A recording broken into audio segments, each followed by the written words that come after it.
Mais ça ne fonctionne pas. Pourquoi il y a autant de...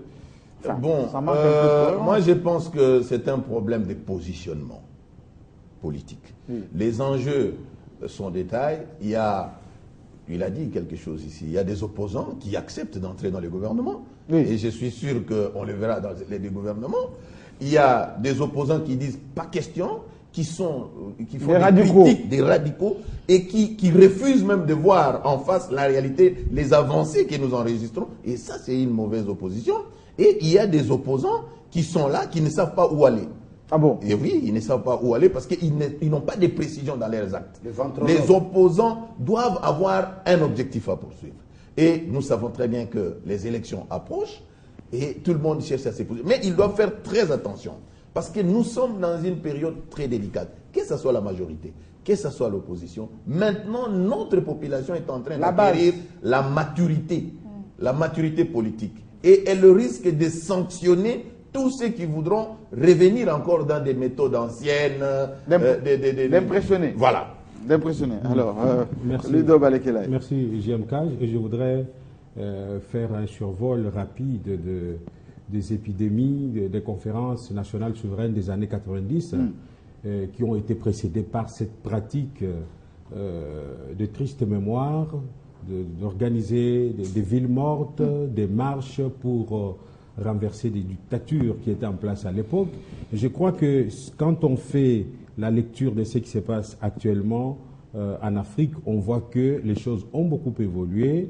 Il y a un élan de démocratie qui est en train de s'installer et que les méthodes utilisées par les oppositions d'une manière générale en Afrique doivent s'adapter, doivent marcher au pas du temps pour pouvoir, n'est-ce pas, exprimer de manière démocratique ce que l'opposition, d'une manière générale en Afrique, estime être bon ou estime comme étant la critique vis-à-vis de l'exercice du pouvoir par les régimes en place. Donc notre opposition, je la considère comme étant en retard de 1000 siècles par rapport à l'évolution de la mentalité démocratique. Pourquoi en retard? Mais c'est vrai, parce que vous avez vu, depuis 8 ans, 7 ans, on frôle 9 ans maintenant au Congo-Kinshasa, on n'a pas connu des villes mortes.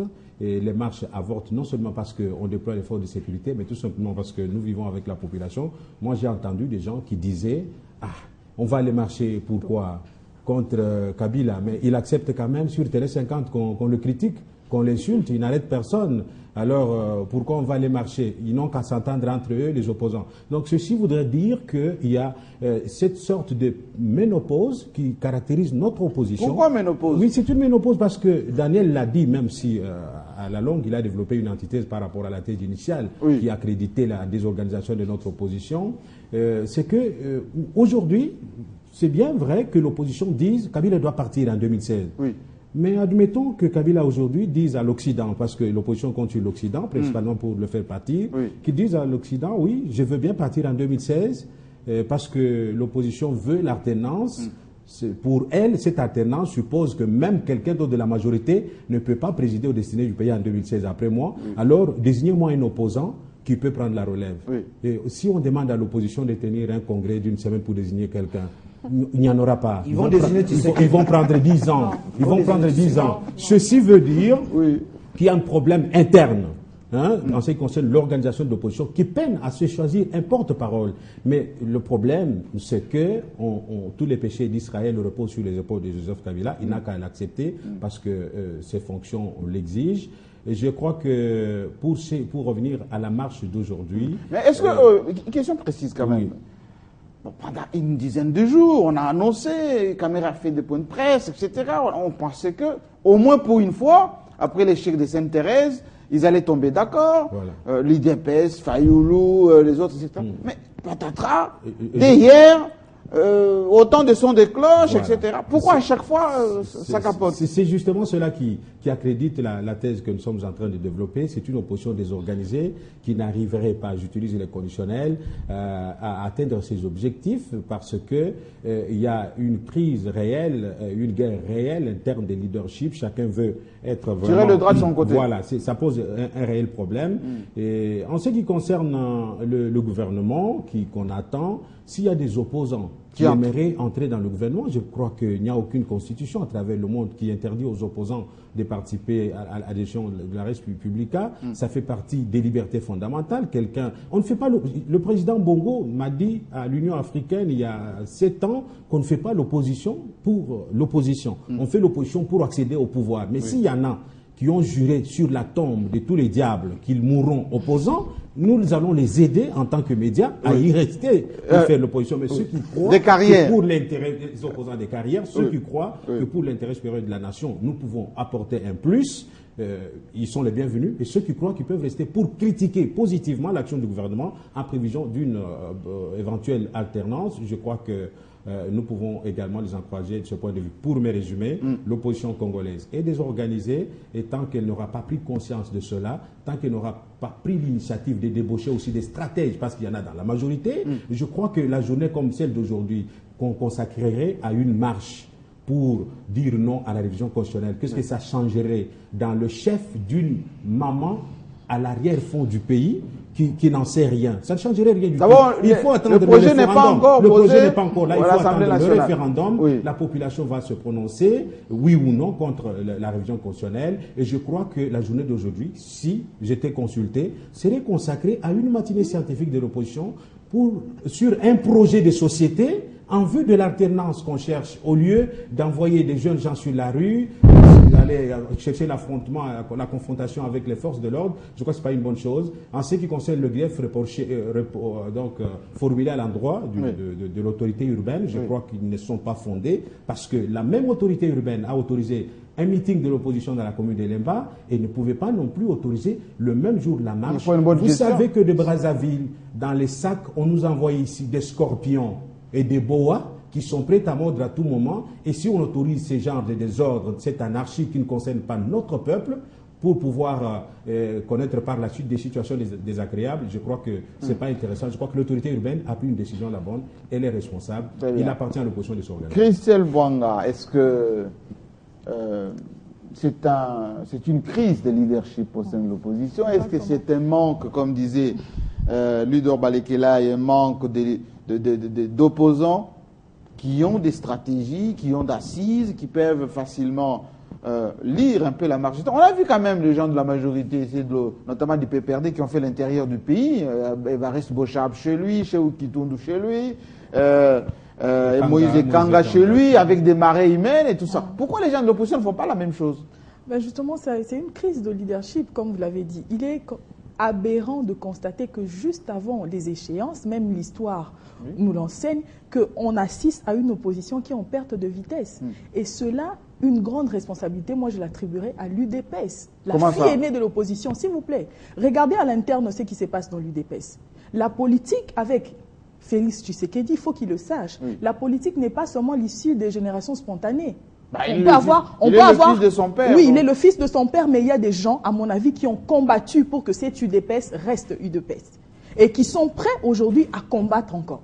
Voilà, l'UDPS... Mais il s'occupe de l'extérieur, mais il vient quand même à l'intérieur. De l'extérieur, mais je martèle qu'il y a des gens qui ont travaillé et qui ont combattu, alors que lui, il était en Europe. Il doit mettre de l'ordre dans son parti, s'il est exactement le fils de son père. Concernant la marche d'aujourd'hui, vous savez, si l'opposition opte pour la philosophie de la non-violence de Gandhi, marcher jusqu'à obtenir gain de cause, c'est bien beau. Mais de marche en marche, il n'y a pas de résolution. Certaines têtes, certains leaders de l'opposition ont démotivé les électeurs, ont démotivé la population, oui. Parce qu'on a foi en vous. Et là-bas, à l'intérieur, entre vous, ça ne marche pas. Entre Fayoulou, Kamere, Fayoulou qui passe, qui dit « je ne suis pas concerné ». Mais si le but recherché est commun, c'est faire partir Kabila du pouvoir, mais pourquoi nous sommes désunis? Soyons unis pour le faire partir du pouvoir. Ce n'est pas ça. C'est ça. Soyons unis pour le faire. Je vais vous présenter une situation. Dans les mois passés, les semaines passées, on entendait dans les chaînes de télévision révision de la Constitution, révision de la... Après ça, on a entendu un mot, les référendums. Mais lorsque vous entendez les leaders opinion opposants enranger leur foule, ils ne parlent, non, on ne va pas réviser la Constitution. Alors qu'on est déjà passé tacitement, on est déjà passé au référendum. Pourquoi ne pas en même temps dire à votre population, à vos partisans, que même si on propose d'aller au référendum, votez non. Oui. Mais l'opposition s'éternise en disant qu'il n'y aura pas révision. Non. Il faut qu'elle soit aussi avant-gardiste, d'une manière ou d'une autre. Dans la liste de revendications, il y avait libération de Wanga, machin, révision constitutionnelle, puis dialogue. Voilà. Finalement, c'était quoi? Comment les gens qui vont marcher, ils vont mettre quel calicot dans la rue?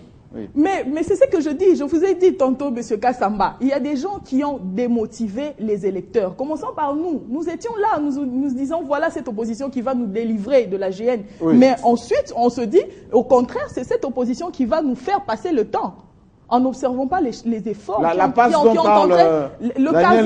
caviar qu'on est en train de faire au chef de l'État. Il n'y a pas d'union au sein de l'opposition. On ne sait pas qui dit vrai. C'est Lisanga Bonganga, c'est Kengo, c'est les idées de Martin Fayoulou, c'est l'UNC, c'est l'UDPS. On ne sait plus à quel sens c'est voué par rapport à ces leaders. L'opposition est en perte de vitesse, c'est l'image d'un bateau qui prend feu. Alors on se dit, soit on saute, soit on meurt dedans, on ne sait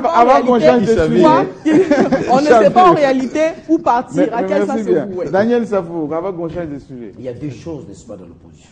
L'opposition n'est pas organisée, l'opposition est organisée. Le vrai problème est qu'il y a l'opposition. Oui, mais laquelle finalement? J'en arrive. Oui. Mais on veut faire de cette opposition un fonds de commerce. On veut faire un fonds de commerce? Un fonds de commerce. Mais le vrai problème au niveau de l'opposition, c'est les pouvoirs. Oh, c'est Kabila, qu'on se le dise. Comment ça? Mais lui, les pouvoirs, comment il va être l'opposition maintenant? Aujourd'hui, nous avons un sérieux problème. On se disait, l'AFDEL serait l'antithèse, n'est-ce pas, de Mobutu. Oui. C'est ça, on se disait. C'est comme ça, nous sommes tous sortis dans la rue, accueillir ces Kadogo-là. C'est dit, enfin, il y a une antithèse. Mais dans la dialectique, l'antithèse qui devient synthèse, cette synthèse-là peut devenir encore la thèse. Alors, je reviens pour dire que le pouvoir en place a compris l'élémentaire de la classe politique. C'est que si je jette quelque chose à ces gens, ils vont, n'est-ce pas, mordre l'absent. Là, ma soeur a posé la question. Qui? C'est Kengo, c'est Lisanga. Aujourd'hui, on peut se dire que Lisanga est opposant. Aujourd'hui, on peut se dire que Kengo est opposant. Non, c'est le jeu du pouvoir. Le pouvoir fabrique ses opposants. Il injecte les opposants. Les désordres qui est au sein de l'opposition, ce n'est pas l'opposition. Vous vous rendez compte? Ma soeur a fait une révélation que j'ai aimée. Si cette marche constitue un besoin commun, nous puissions chasser Kabila du pouvoir, pourquoi les gens doivent être dispersés? Quand Lisanga va tenir un meeting à Lemba, vous croyez que c'est l'initiative de Lisanga? Mais Lisanga, il est un collectif contre la révision. C'est le jeu du pouvoir, messieurs. Excusez-moi. Les mêmes pratiques qu'on a connues à l'époque de Mobutu, où les systèmes de débauchage, je vous ai dit tout de suite là, si le gouvernement sort, aujourd'hui, vous verrez Thomas Louakala à l'intérieur. Et le lundi, le MLC va tenir un point de presse, Thomas Louakala. Mais il ne serait pas le premier. Oui, je vous dis. Ça, c'est beaucoup sont partis déjà. Les François Mwamba, les Adam Bombole. Mais on a comme François Mwamba, qu'est-ce qu'il faisait dans l'opposition? On a compris aujourd'hui que François Mwamba faisait le jeu de Kabila. Il n'était pas opposant. Il est venu distraire les autres. Mais pourquoi les opposants ne font pas la même chose que le pouvoir? Si le pouvoir débauche, les opposants n'ont qu'à débaucher aussi, c'est de la majorité. Mais c'est Jean-Marie. S'il y a des gens qui souffrent, ces pays sont des opposants. Ils n'ont rien, ces gens. Nous sommes journalistes. J'ai compris par là. J'ai compris. Ma soeur, je m'inscris à faux. Oui, je suis d'accord qu'il y a les désordres. Pourquoi j'affirme la thèse qui sous-tend, c'est un désordre créé par le pouvoir en place. Je confirme. Mais nous devons reconnaître. Donc elle est naïve. Elle est naïve. Vous remettez même en question la qualité ou la responsabilité de ces leaders. Elle manque de conviction. Nous devons reconnaître une dimension. Après les années 60, après les années 60, c'est Serge Tshisekedi qui a su construire le leadership. La classe politique, on ne construit pas le leadership.